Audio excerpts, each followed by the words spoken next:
What do Italian people wear as a fragrance? I'm an Italian guy, I live in Italy, I've been traveling a lot, but I notice Italian people are very niche and picky on what they want to wear in the fragrance world. The fragrance community is expanding here a lot. Many more people and influencers and creators that talk about fragrances and beauty are coming out here as well. So I was asking by myself, like, what do people wear? And then I thought, you know what, I know what people wear. I looked online to be sure, and I noticed that the top 5 here, top 10 fragrances that people wear are not exactly what I thought people would wear. So I will read you the top 10 here that are most sold in Italy, but then I'll give you what I think people wear the most. Here they say that, like, fragrances that are sold the most, of course, most of them are feminine fragrances, commercial ones, because 8 out of 10 women, maybe 7 out of 10 women wear fragrances, but I think 3-4 out of 10 men or boys wear fragrances. Right now it's slowly changing, and many more boys every day wear fragrance, but it's always the girls that wear it the most here. So of course the most sold are from Christian Dior Hypnotic Poison. So many girls have it. Thierry Mugler Alien Eau de Parfum. So many girls wear it. Like, it's very common. Lancôme La Vie est Belle. Actually, I knew a girl that actually owns many stores, and she told me that La Vie est Belle is the bestseller in every store that she has. Another one is Light Blue by Dolce & Gabbana. This is a big one as well. Even my mother wore it. Versace Cristal Noir. Actually, this is one of the fragrances that I can't even recall, because I think that most of the commercial girl fragrances, like marketed as women's fragrances, are very similar to each other. Sometimes it's very hard to recognize them because they're all sweet, they're all floral, they're all pretty boring and unilateral, monotone fragrances. Most of them are just mass pleasing, they last very long, but kind of synthetic type of fragrances. I don't know. But actually, in the men's commercial side, of course, fragrances are not men and women, like it's a scent, it's an odor, but for marketing purposes the commercial ones are divided into men's and women's fragrances. But men's fragrances are actually a bit more creative in that side, so you can find different things. And actually all the fragrances are here are feminine fragrances. Yves Saint Laurent Black Opium, that's very common, super common.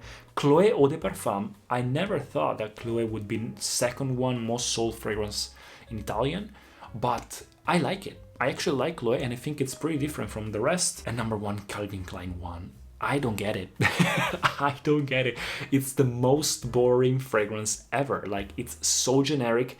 If you think about a generic eau de toilette type of fragrance, you think about CK1.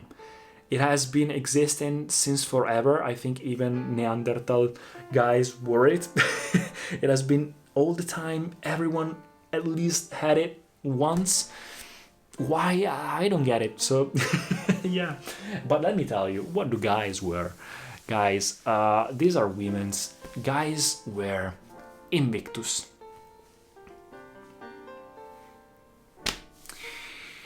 $1 million, of course, which here in Italy is so hated. People hate on 1 million, the fragrance community as well, at least. They wear Acqua di Gio, many of them. They wear Bulgari, Men in Black. Most of them wear also Bleu de Chanel. I hope so, because Bleu de Chanel is very good. And a lot of them, Terre d'Hermès or Gentleman Givenchy. These are like and some Dolce & Gabbana, maybe the 1 or K. But now Dior Sauvage, I think, is the most sold fragrance. Like Dior Sauvage, and I think CK1 as well. Like, they're so used in the niche world. For viral TikTok videos, Mega Mare by Orto Parisi went viral, and now everybody that is into fragrances right now actually bought Megamare, which smells super aquatic and super offensive for the nose. Like, it's a very artistic type of scent. Smells exactly like the ocean, not like a romantic way of seeing the ocean, exactly like the ocean.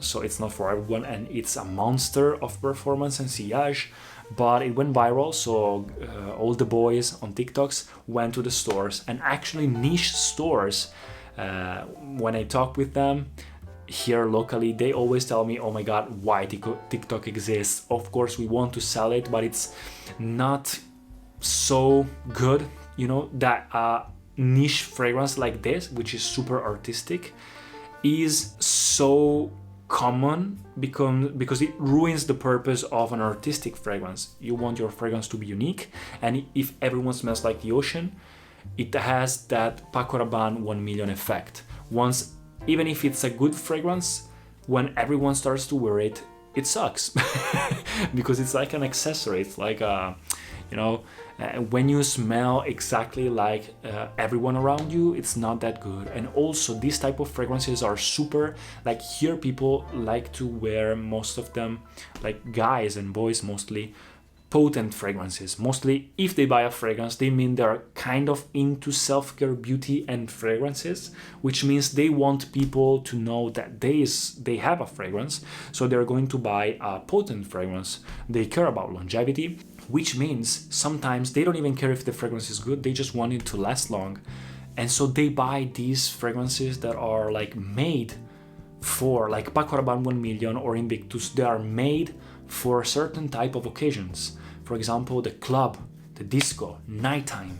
Because in the winter, like in the cold weather, outdoor, or even in a club, you have to fight with all the other fragrances, and you have to get a strong fragrance, a strong presence around you that lasts the whole night. But since it was so popular, people started to wear this type of fragrances at school, in the office, and so people started to get obnoxious feelings about those scents, and so now it's becoming pretty common and mass. We have these mass feelings that we just kind of dislike this type of scents or who wears it because it's super generic. Dior Sauvage, it's such a good and great and versatile fragrance. I received a lot of compliments with that, but the problem is the same. Many people started to wear it, and it's getting pretty boring. So now, thankful to influencers, right now the niche brands here in Italy are starting to get more and more popular, also because they make deals with influencers. So at least we are trying, like, many people are trying to discover their own scents. They're trying to have a small collection and wear different types of scents depending on the situations, which is the correct way. You cannot wear a potent, strong fragrance in the office or in the gym, and vice versa. If you go to the club, you can't wear a fresh, fruity, frizzy type of scent because it will not be smelled. So they're starting to get cultured about fragrances, and so here niche brands are getting more and more popular. So people here that are into fragrances, most of them are wearing a lot of niche brands. I keep receiving them. Like today I received this one, Bianco Latte. Italy like keeps creating these kinds of brands that make great fragrances. This smells exactly like milk and vanilla and so gourmandish and sexy. And this is also a viral kind of scent on TikTok by influencers, and I just received it. It's so great. So I would say most of the people wear this scent here on the list and all the commercial ones that I told you, but people that are a bit more into self-care and beauty, that know something about fragrances, they are getting into niche fragrances here, and most of them wear Megamare or always the same 2 or 3 fragrances like Creed Aventus and stuff, but many of them are exploring and getting more cultured about fragrances, so I'm happy for it. You know, self-care and beauty is something great, and having a unique scent that like you can express your persona with, that's always a good thing. And you also feel good about it. But maybe next time, let me know what do you think about it. I'll probably go outdoor and ask directly people what they wear to see if many people wear the same things. Oh, of course, Versace Eros. Many people wear Versace Eros. So you guys, let me know what do you think about this. Subscribe to the channel, and I'll see you in the next videos. And follow me on other social media as well if you want to stay tuned. Thanks. Peace.